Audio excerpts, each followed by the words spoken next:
Well, hey everyone, my name is Nathan Jones, and if you're new here, welcome. I like to talk about all things movies, specifically Blu-rays, and today we're talking about 10 films that I could watch for the rest of my life. Now, this list came about, and the conversation came about with a group of my friends from YouTube, and we were talking about 10 films that we could watch for the rest of our life if we had to eliminate like all the other films in existence. And now this is different from maybe our top 10 favorite films of all time. And now there's some overlap for me, but I'm sure there's some overlap for them as well. But I really got to thinking, like, what are the films that I could rewatch over and over again and enjoy every second and every minute of it? And these are all films that I've at least watched 10 or more times. So these are movies that I can watch at any given time through any emotion that I'm going through and then just find absolute joy from them. Or, you know, sadness, melancholy. I'll talk about that in a second. And then I had to think, really, what really defines Nathan Jones? You know, myself and the films that I really enjoy. And there's some things that I've noticed, some common threads about the films that I watched. You'll notice a lot of fantasy films that I picked. You'll notice romantic films. You'll also notice some films where I really kind of focus on melancholic nature of a lot of the stories involved and a lot of the characters and tragedies that are involved with all these stories. I don't know what it is, but it just really gets me to think about being more empathetic towards other people, and just is something that, you know, defines me. And there's also a lot of comedy involved with all these movies, and I really love a good laugh, even if it's dark humor. I just think life is too short not to laugh. And so these are the choices that I have chosen for 10 films that I could watch over and over again. And actually, let me break the fourth wall for just a second. You tell me in the comment section down below, what do you think I'm going to choose? I have a feeling that if you've watched me before, you probably are going to guess some of them pretty easily, and that's okay. But there are going to be some guesses that maybe you haven't heard me talk about much on the channel before. So I'm excited to talk to you today about those 10 films that I could watch at any given time, at any moment, that I could watch for the rest of my life. So let's just jump right into a film that I have never ever talked about. I certainly have never talked about In Bruges, a film that I absolutely adore, and a film that I've probably watched around 20 times. I've watched this movie with so many people, so many countless people who hadn't seen it before, who've all enjoyed it, maybe one or two that didn't. Yeah, I need them out of my life. But regardless, this is got Nathan written all over it. And this is a film that is a dark comedy. It's got tragedy involved with it, some characters that you just grow to love, and all of the elements about it. It's a beautiful film, just gorgeous in Bruges itself, and with the score, and with the dialogue, and it's just everything about it is just it fits all the pieces and puzzles of who I am and the things that I look for in a movie. And In Bruges is a fucking fairy tale, so you should certainly check it out, just for the sake of Colin Farrell, Brendan Gleeson, and Ralph Fiennes, because that's the perfect cast. And anyway, let's move on from here to a romance, action, adventure, comedy. Okay, what movie am I talking about? I'm talking about a film, another one that I've never talked about, The Princess Bride from 1987. Rob Reiner's Princess Bride. This movie is just perfection. And is a film that is getting me to think, you know, once I want to get to the age of when I'm a grandfather and I might have grandchildren, I actually want to read this book to them or show them this movie when they're on like a sick day maybe. It's just a movie that is just, yeah, it has all those genres and elements of something that I find to be really, really sweet. It's one of my favorite romantic films of all time. And The Princess Bride is a film that I think that almost everybody enjoys. There are a few people in my life that I do know that don't really like it, and I really don't understand them whatsoever, but this is certainly a film that I could rewatch at any given time, at any moment, and enjoy it just like it was the first time I watched it. And there's very few films that can do that. So yeah, The Princess Bride, another fantasy type film. I guess, you know, In Bruges is fantasy too, in a way, with some of the things going on. So speaking of fantasy, let's actually dive into another fantastical world, but except this one's a little bit more tragic. Once again, another film that I've certainly talked about on the channel before, Pan's Labyrinth. And Pan's Labyrinth by Guillermo del Toro, one of the best films ever made, and it's just, it's melancholic. And that's the emotion that I'm probably going to be talking about quite a bit on this video. And I don't know, something about this movie is, it's got this historical context mixed with fiction, and it has that escapism and fantasy elements to it, where Ophelia's going through this really, really tough time during the Spanish Civil War, which is during an actual event that happened, and really struggling to save her mother and, you know, save herself and her younger brother as well. And this is just a movie that will bring tears to your eyes. It's a movie that makes me cry every single time I watch it. And this is actually an annual October watch because it's a movie that I could put it on at any time and just really get synced into the story. And it's a beautiful film. It's got beautiful score by Javier Navarrete. I've mentioned many times. Please tell me when you find that vinyl. Put it in the comment section down below. But Pan's Labyrinth is a perfect film in my eyes, and I think it's a film that I could rewatch over and over again, and it just reminds me of the tragedy of human nature and what people can do to other people in search for power. And yeah, it's a really wonderful film. Yeah, so let's move on to another fantastical movie, but this one is a lot lighter and a lot more slapstick. What could I be talking about? That movie I'm talking about is Monty Python and the Holy Grail. Good God, this movie, I just remember where I was the first time I watched this. I was with my neighbor who was my best friend growing up, my childhood best friend, and we watched this movie just knowing, okay, well, maybe we were a little bit into LARPing in a different context. We didn't have any of the foam swords. We had, like, you know, sticks and pretend we were sword fighting. We also loved Age of Empires and Civilization and all of those fun things that you would do as a young boy, maybe. But I really, really love Monty Python and the Holy Grail. It combines all the things that I really loved growing up, like Princess Bride. You know, you've got some of those swashbuckling action films, you know, Braveheart or Gladiator, and then you add in all those comedic things that I really, really started growing up with. I really loved a lot of the films by Adam Sandler growing up, and a lot of the slapstick things like that. And I watched The Three Stooges with my dad. I would really enjoy all of those elements. And then I got to see Monty Python and the Holy Grail. I got to see this British absolute ridiculous film that has all these different ridiculous lines that I can still quote to this day, and it makes me want to buy a pair of coconuts and ride horses throughout my university. I certainly did not do that. Yes, I did. I definitely did that when I went to university a few times, and it was a lot of fun. But yes, Monty Python and the Holy Grail, I could watch that at any time. I could quote it at any time. It's just absolutely fantastic. And yeah, they're gonna write about it in the histories, and then they're gonna kill the historian who's trying to narrate the film. But let's actually move on from this one to a horror film, my favorite horror movie of all time, and a perfect film. Now, what could I be talking about? Dun dun dun dun. Talking about The Thing. John Carpenter's The Thing. Good God, this is, like I said earlier, I kind of previewed it. This is a perfect film. It is a film that I think I've been saying perfect film a lot with these choices. I'm going to try to not do that anymore. But The Thing is a movie that encapsulates the atmosphere, horror, brilliant acting, brilliant practical effects, brilliant isolation. So this actually really, I thought about choosing this one also from the sheer fact that if I had to choose 10 films that I could watch over and over again at any moment and I had to eliminate anything. I also thought about like that desert island scenario that you would put yourself in if you could only choose 10 films on your desert island. This one would remind you of the isolation of that just the idea of where you're at and there's nobody around you. I know that's really crazy, but that's something that I realized when I picked this film that I could think about. And it just reminds me of just everything I love about being terrified now.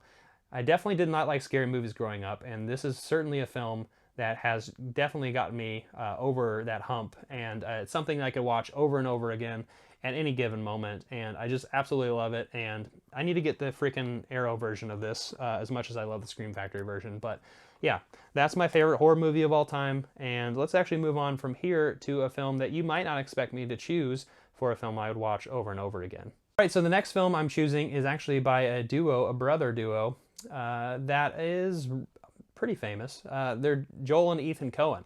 Talking about Oh Brother, Where Art Thou? And this is all based on the Odyssey. And well, one of the reasons I chose this, and I kind of talked about it a little bit earlier when I was talking about my love of history, I really love Greek mythology, as you can all tell with my tattoos and such. But you know, I really love this revision of history and this retelling that the Coen brothers kind of add that comedic aspect. They also had bluegrass and country. By the way, I love metal. That's like my favorite bread and butter genre. I love all music, by the way, but I never thought that I would choose a film that would have bluegrass and country and have this a lot of historical context around the Great Depression, mixed in with the Odyssey of all things, and just, yeah, something about this movie really fits perfectly, and it's a movie that I've rewatched over and over again. I have a laugh every single time. In fact, one of my good friends always asks me if is or is I ain't one of his constituents. And so it's just one of those things that as somebody who's from the Midwest, I can kind of relate to some of this stuff just a little bit. And but anyway, that might be a little bit too much of where I'm from. But Oh Brother, Where Art Thou is a really fun movie, and honestly, I could pick any Coen brother movie, and they would just enjoy it. I enjoy it. But this is the movie I've watched over and over again, the most probably out of all the films from them. And it's a great movie, and I love George Clooney. And now we're going to move on to a film that's probably one of my bigger comfort films, one of the films that makes me happy every time I watch it. All right, so now we're moving on to a film that you may actually not know that I watch over and over again. This is a movie that is like my ultimate comfort movie. I don't know how or why, but it's The Way, Way Back. And this is created by the creators of Little Miss Sunshine. This is just a really great movie in the fact that I really love the coming of age story in general, and there's a lot of movies that I could pick for coming of age, but this is the one I've seen the most. And this is a movie that when I'm feeling really down, this is the movie that I would choose to watch. And it just shows you that, you know, you would find comfort and people who are looking out for you in the most unlikely places. And as somebody who went to summer camp quite a bit, now my parents did not go through a divorce or anything like in the film itself, so there's a lot of things that don't really match up with my life, but at the same time, it's something that I can remind myself of, like really being lost as a teenager and not really understanding where I was and really not having too many friends. And The Way, Way Back reminds me of that, and I love it. And it's a movie that really kind of brings a smile to my face every time I watch it, especially by the time I get to the end. And so, yeah, if you haven't seen The Way, Way Back, you certainly should. It's a really good one. Now we're going to move on to the oldest film on this list, one from 1940. All right, now we're moving on to a Disney film from 1940. It's the movie that I remember vividly when I was in my first home, actually, when I was a child. And I'm talking about Disney's Fantasia. Now, this is the double set right here, so I'm just going to talk about the first one, not Fantasia 2000. I'm actually just talking about Fantasia. Now, this is the movie, because I love music so much, I wanted to think about a film that I watch over and over and over again, music related in some kind of capacity. But I also wanted an animated film as well, because I do love animation, but I don't really necessarily I didn't want to choose my favorite animated films, but I also wanted to choose a film that encapsulated both my interest in music and in animation. And Fantasia is something that I've watched a lot. I've watched it ever since, like I said, one of my earliest memories as a kid was watching Fantasia and being scared to death by Night at Bald Mountain. But this is just such a fantastic film, and there's just so much wonder and imagination involved with this movie, and it really has a fantastic score. Obviously, that's what this movie's all based around. I really wish that Disney would have more of that, because there's a classical music appreciation associated with it, and I love classical music. It's something that maybe I don't really listen to enough, but the foundation of a lot of the stuff that I enjoy comes from stuff like this. And yeah, Fantasia is certainly a movie that I've watched over and over again. I would certainly watch it if all the other films were, blinked out of existence and there was only 10. So Fantasia, great choice and a great movie. So let's actually move on to a trilogy. I said trilogy, I know. I might be cheating.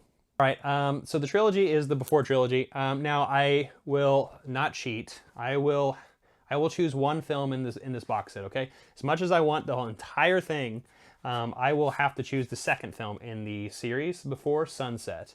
And this one is from 2004. I love this movie to death. I've talked about this movie and this set of movies quite a bit on the channel. And I love Julie Delpy and Ethan Hawke and Richard Linklater, and I think this is such a beautiful and wondrous creation that all of them collaborated on. And it's just, I don't know, this movie really kind of at this current moment in my life, as somebody who is in between a lot of stuff and really not knowing what the next move is, what the next step is, just keeping my chin up as best as I can. you know, Before Sunset, that's one of those movies where it's like, what if? A what if scenario. And as somebody who is, you know, a romantic, I really love those what if scenarios. And as fantastical as that sounds, there's some realism involved with this movie as well. And this is the one that I think is perfect because it really just shows you where you can be in life. And I think this trilogy is just in general is really fantastic for the sense that there's different moments of your life that you're going to be going through, especially with your significant other, or somebody who may or may not be your significant other in the future. Who knows what that looks like, but it's just so fantastic and I love it. And Before Sunset would definitely be my choice of the three, and definitely a movie I could watch over and over and over again and just kind of ask myself, what if, you know? All right, so I did purposely choose this last one to kind of represent the film that I could watch over and over and over again, and it's certainly a movie that just brings ultimate joy and happiness to me. I'm talking about Showa. No, I'm just kidding. It's not Showa. As much as I enjoy that film, enjoy is a different word. Maybe appreciate. It's a great film. But no, the films that I'm talking about, yeah, you heard me right. I said films, is The Lord of the Rings. You know, once again, like the Before trilogy, I'm definitely not going to cheat here. I'm going to definitely only choose one, unfortunately. And this time, instead of going the route of the middle film, which is what I did with Before Sunset, I'm actually going to choose the first. I'm going to choose The Fellowship of the Ring. And that is just a movie that I just think captures the magic of where I was the first time I watched this series. And I just remember watching it in theaters and just being enraptured by it. And ever since, I've rewatched these movies over and over again countless times. And yeah, there's no other, this was my ultimate first choice when I thought about 10 films I could watch over and over again and not ever get bored of. Certainly, The Fellowship of the Ring. It's the one that has the start. It's the start and the beginning of that fellowship of you know, 9 people, people, different races, right? 9 people that are all involved in this one big idea of trying to destroy the ring and coming together, you know, setting aside their differences. I love it. I don't know. There's something about that. There's a humanity to it in a way, in a strange way. And so I think with all the films I've chosen, there's a fantasy element to it. There's this human element and human quality to it that really kind of just speaks to me and makes me very emotional. And yeah, so Lord of the Rings, The Fellowship of the Ring, that's another film that I would choose for the film that I could watch for the rest of my life. So those are my 10 movies that I could watch over and over again. You know, if all the movies in existence were blinked out of existence. Now, these were not my 10 favorite films of all time.